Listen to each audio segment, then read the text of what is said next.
अमित शाह के अलावे जम्मू कश्मीर के उपराज्यपाल मनोज सिन्हा और आर्मी सेना प्रमुख से लेकर एनएसएस से लेकर तमाम पार्लियामेंट्री फोर्सेस के डीजी मौजूद रहे।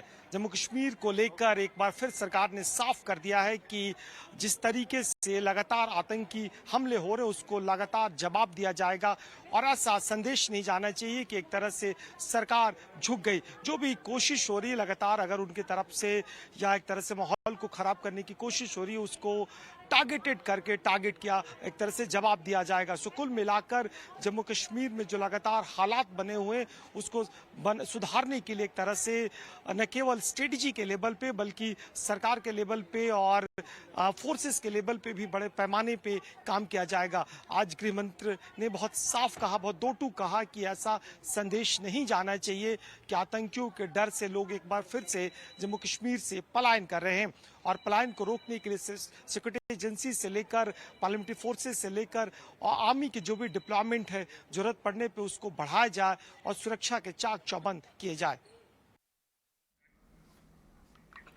कोरोना के बढ़ते मामलों को देखते हुए केंद्रीय स्वास्थ्य मंत्रालय ने राज्यों को खत लिखा है और इन राज्यों में तमिलनाडु, केरल, तेलंगाना, कर्नाटक और महाराष्ट्र शामिल है जहां कोरोना के केसेस ज्यादा आ रहे हैं। केसेस पर तमाम अपडेट हमारे सहयोगी दानिश आनंद दे रहे हैं। देखिए, union health secretary Rajesh Bhushan ने तेलंगाना, तमिलनाडु, कर्नाटका, केरला और महाराष्ट्र को चिट्ठी लिखी है और इस चिट्ठी लिखने का कारण है इन 5 स्टेट्स में पिछले कुछ समय से एक स्लाइट अपडेट देखा गया है फ्रेश कोविड केसेस में। तो इन 5 स्टेट्स को डायरेक्शन दी गई है कि आने वाले दिनों में इन स्टेट्स को अपनी टेस्टिंग को रैंप अप करना है और उन क्लस्टर एरियाज को आइडेंटिफाई करना है जहां पर ज़्यादा से ज़्यादा कोविड केसेस रिपोर्ट करे जा रहे हैं। इसके अलावा इन स्टेट्स को ये भी एडवाइस किया गया है कि जैसे कि इंटरनेशनल पैसेंजर्स या वो लोग जो पर्टिकुलर क्लस्टर एरियाज से कोविड पॉजिटिव उनके सैंपल्स निकल रहे हैं उनके सैंपल्स को जीनोमिक सीक्वेंसिंग के लिए भेजा जाए। तो कुल मिला के अगर देखा जाए तो पिछले 3 हफ्ते से इंडिया ज़्यादा कोविड केसेस रिपोर्ट नहीं कर रहा था, लेकिन पिछले 1 हफ्ते से हम ये देख रहे हैं कि कोविड के केसेस में स्लाइट अपटिक देखने को मिला है और ये जो मेजर जो कंट्रीब्यूशन हो रही है फ्रेश कोविड केसेस की वो इन्हीं 5 स्टेट से हो रही है। तो इंडिया फिर से कोविड की मार ना झेले, इसी के चलते यूनियन हेल्थ सेक्रेटरी ने इन 5 स्टेट्स को चिट्ठी लिखी है और कोविड के अगेंस्ट जो फाइट है उसकी अप करने को कहा है और टेस्ट, ट्रैक और वैक्सीनेट करने की सलाह स्टेट्स को हेल्थ सेक्रेटरी ने दी है। यूपी इन्वेस्टर समिट का आगाज हो चुका है। समिट में पीएम मोदी, उद्योगपति गौतम अडानी, कुमार मंगलम बिरला समेत राजनीति और उद्योग जगत की दिग्गज हस्तियां शामिल हुई। समिट में पीएम मोदी ने 80,000 करोड़ की परियोजनाओं का शिलान्यास भी किया है। यूपी इन्वेस्टर समिट में प्रधानमंत्री मोदी ने कहा कि 80,000 करोड़ रुपए का रिकॉर्ड निवेश यूपी की ग्रोथ स्टोरी में निवेशकों के बढ़ते विश्वास को दिखाता है और इसका फायदा प्रदेश के युवाओं को मिलेगा। साथियों, यूपी में 80,000 करोड़ रुपए से ज्यादा के निवेश से संबंधित समझौते यहां हुए हैं। ये रिकॉर्ड निवेश यूपी में रोजगार के हजारों नए अवसर बनाएगा। ये भारत के साथ ही उत्तर प्रदेश की ग्रोथ स्टोरी पर बढ़ते विश्वास को दिखाता है। आगे बढ़ते हैं। स्लम फ्री मुंबई का सपना करीब 25 साल पहले दिखाया गया था, लेकिन ये सपना सपनों तक ही सिमट गया, जिसकी कई वजह हैं। लेकिन एक बार फिर से मुंबई की सूरत बदलने के लिए एसआरए ने करीब 80 आर्किटेक्ट्स को एक साथ जोड़ा है, जो इस माथापच्ची में जुटेंगे कि कैसे मुंबई स्लम फ्री हो। पेश है एक रिपोर्ट।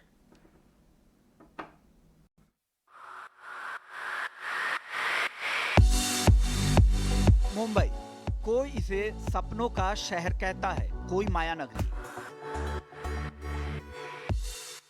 मगर मुंबई की स्लम बस्ती देखकर न तो ये शहर सपनों का लगता है और न माया की नगरी। और इसी मुंबई में है धारावी, जहां एशिया की सबसे बड़ी झोपड़पट्टी है। सरकारी आंकड़ों के मुताबिक यहां 15 लाख से ज्यादा की आबादी है। करीब 25 साल पहले स्लम रिहैबिलिटेशन अथॉरिटी बनी थी, जिसने मुंबई को स्लम फ्री बनाने के सपने दिखाए। मगर 25 साल बाद एसआरए की नाकामयाबी सबके सामने है। एसआरए अब तक सिर्फ 2.5 लाख घर ही बना पाया है और जो भी घर एसआरए ने बनाए हैं वो भी किसी झुग्गी झोपड़ी से कम नहीं है। एसआरए के तहत सैकड़ों परियोजनाएं पर काम तो शुरू किया गया, लेकिन सालों से ये परियोजनाएं अधर में ही लटकी हैं। कई लोग तो अपने घरों की आस में अब तक वनवास काट रहे हैं। एसआरए की वेबसाइट पर मौजूद जानकारी के मुताबिक मुंबई में एसआरए योजना के तहत 1481 प्रोजेक्ट पर काम जारी है, लेकिन इनमें से 70% परियोजनाओं की शुरुआत साल 2004 से पहले की गई थी, लेकिन अब तक ये लटकी पड़ी है, जिसकी कई वजह है, जैसे डेवलपर का आधे में ही भाग जाना, शिकायतों की सुनवाई न होना या गड़बड़ियों का भी होना। और भी वही हाल फिलहाल में करीब 10 लाख से ज्यादा घरों की जरूरत है और ये काम ज्यादा मुश्किल नहीं है, बस जरूरत है एक सही कदम और ईमानदार सोच की, क्योंकि मुंबई में मलिन बस्तियां 37 वर्ग किलोमीटर में फैली हुई हैं, जिनमें धारावी को हटा भी दिया जाए तो 26.6 वर्ग किलोमीटर जमीन मौजूद है और महाड़ा के साथ इस पर कुल मिलाकर 18 लाख से ज्यादा घर बनाए जा सकते हैं, जो 8-10 मंजिला हो सकते हैं, जहां खुली जगह भी हो सकती है, स्कूल भी हो सकते हैं, अस्पताल भी हो सकते हैं और दूसरी जरूरी सुविधाएं भी। और इन सब के लिए एसआरए के लिए 80 से ज्यादा आर्किटेक्ट माथापच्ची कर रहे हैं। अगर इस बार इनकी सोच सही और काम में ईमानदारी और जोश रहा तो यकीनन 25 साल से नाकामयाबी झेल रहा एसआरए अपने दामन से ये दाग मिटा सकेगा। ईटी नाउ स्वदेश।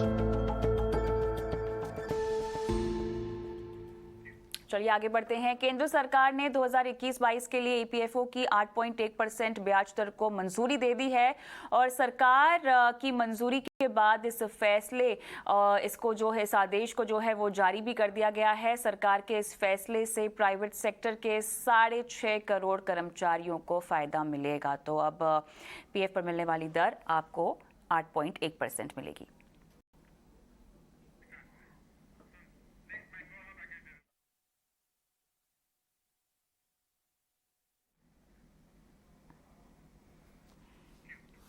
अब बात मीठे रसीले खुशबूदार आम की, जिसके दाम बढ़ गए हैं। खराब मौसम के चलते आम पर आफत आ गई है, पैदावार जो है वो घट गई है और आम की कीमतों में बम्पर उछाल आ गया है। इसीलिए तो दशहरी, चौसा, लंगड़ा समेत आम की सभी वैरायटीज महंगी हो गई हैं। देखिए ये रिपोर्ट।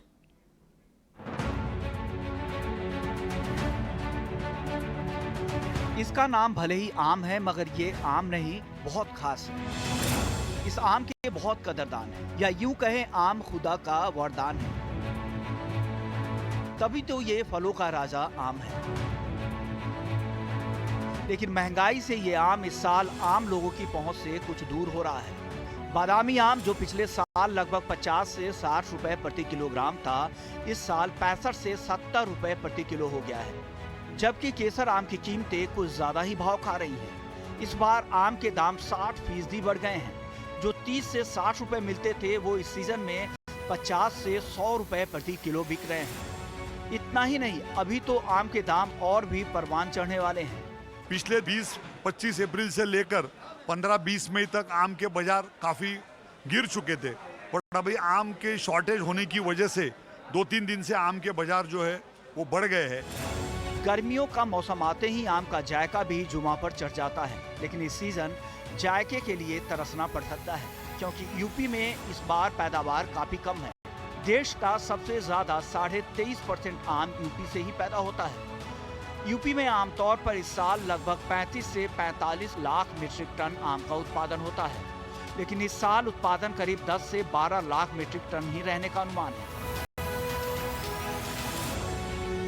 मंडियों, बाजारों और बड़े मॉलों से लेकर फुटपाथ के ठेलों तक हर गरीब अमीर के लिए आसानी से मिलने वाला आम इस बार कुछ कम है, जिसके चलते इस बार हमें ही नहीं, बाहर वालों को भी आम से महरूम रहना पड़ सकता है।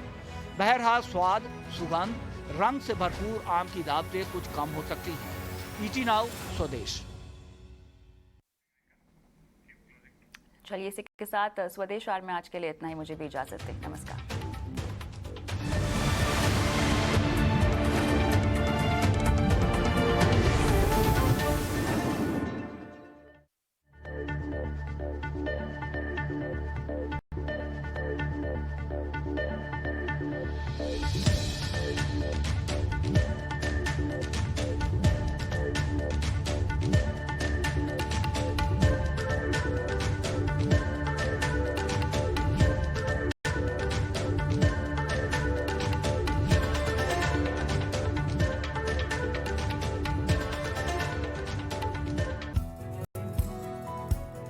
ग्लोबल मार्केट्स में जब भी उठापटक होती है, इंडियन मार्केट्स पर असर जरूर पड़ता है। ट्रेंड अपवर्ड का लिया